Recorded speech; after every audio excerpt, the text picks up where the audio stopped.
Good day, I'm Stephen McHugh, and this is your JIS news for Monday, July 18. Ground has been broken for the long-awaited Montego Bay Perimeter Road project. The $274 million project is being financed by the government of Jamaica as part of its Jamaica 60 Legacy Infrastructure Project. At Saturday's groundbreaking, Prime Minister Andrew Holness said the project will drive Jamaica's economic recovery, improve productivity, stimulate growth, and boost employment in Western Jamaica. This project is about improving Jamaica's cities and townships by planting the infrastructural seeds to our prosperity. Your government is improving Jamaica's physical infrastructure and facilities such as roads, bridges, houses, ports, schools, hospitals, police stations, tourist establishments, water and sewer lines, among other areas crucial to national development, in improving and in many cases establishing critical digital infrastructure as well throughout our country. The project includes the building of bypass roads for Montego Bay and Long Hill, rehabilitation of Barnett Street and West Green Avenue, as well as the completion of a drainage study. The National Road Operating and Constructing Company Limited, NROC, is supervising construction, which is being done by China Harbour Engineering Company, Czech. In the meantime, Prime Minister Holness reiterated his commitment to ensuring that most of the labor force for the Montego Bay Perimeter Road project are Jamaicans. That commitment was solidified on Saturday with the signing of a Memorandum of Understanding between Czech and the Hart NSTA Trust. The agreement will see up to 95% of the unskilled and general workers for the project being supplied by locals. This group will also be trained and certified while on the job by Hart NSTA Trust. A minimum of 50% of Jamaicans will occupy technical positions on the project. Where there's a shortfall in technical workers, technical experts are to be paired with local trainees to facilitate knowledge transfer. We're going to be targeting the employment of our youth in particular. Because right now, believe it or not, we have a labor shortage. More so a skilled labor shortage. And when I said it a few months ago, you know those people who like to just jump and criticize, don't do any research, don't know what is happening, just criticize for criticize's sake. But we saw what was coming.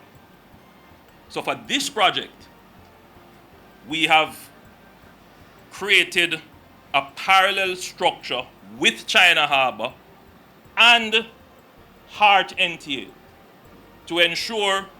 So this program, and I'm appealing to all of you who are here, encourage young people. Those who you come into contact with, here are opportunities for work.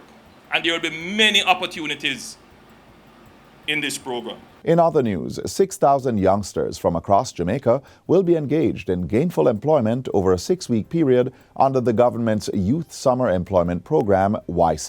The program, which is spearheaded by the Ministry of Local Government and Rural Development, will begin on August 8 and will see participants being placed in public sector organizations across the island. JIS workers will earn $10,000 weekly, while team leaders will earn $11,000 per week. At Friday's launch, Prime Minister Andrew Holness disclosed that JIS has provided summer employment for 27,500 young people, with over 500 securing permanent jobs in the public sector. In the middle of a crisis, we are able to continue with programs like these to get our young people targeted interventions for employment. You have been provided with the opportunity to learn, earn, and grow from this experience. It was because of the work of the Youth Summer Employment Program that we were able to place before the Jamaica Public Service Company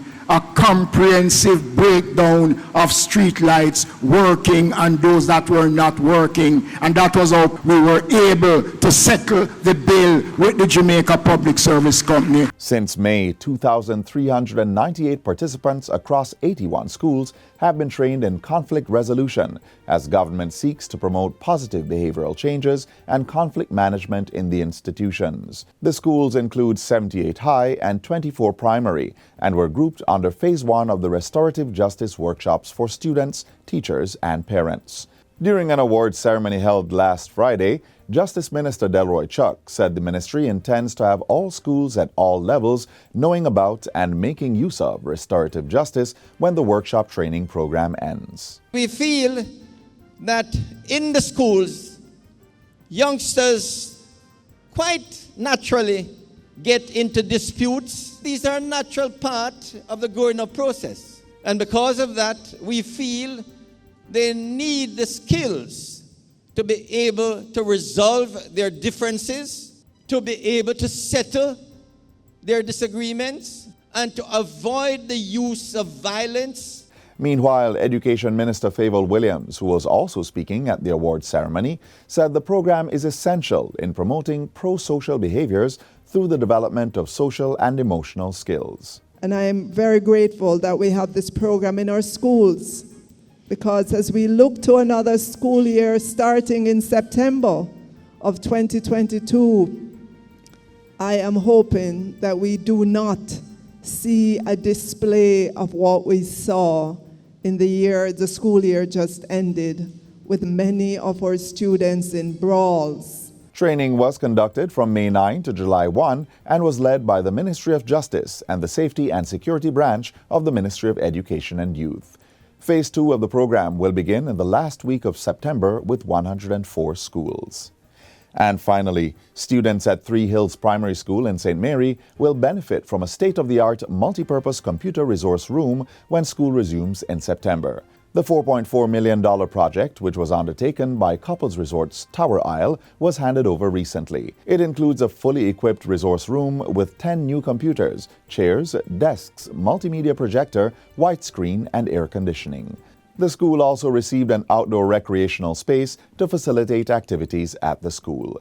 Minister of Education and Youth Favour Williams welcomed the donation, saying it will contribute richly to the students' development. This generous donation is a welcome addition to the efforts of the Ministry of Education and Youth to get devices into the hands of our students. Thank you so very much for allowing us the opportunity to really serve and do what we must.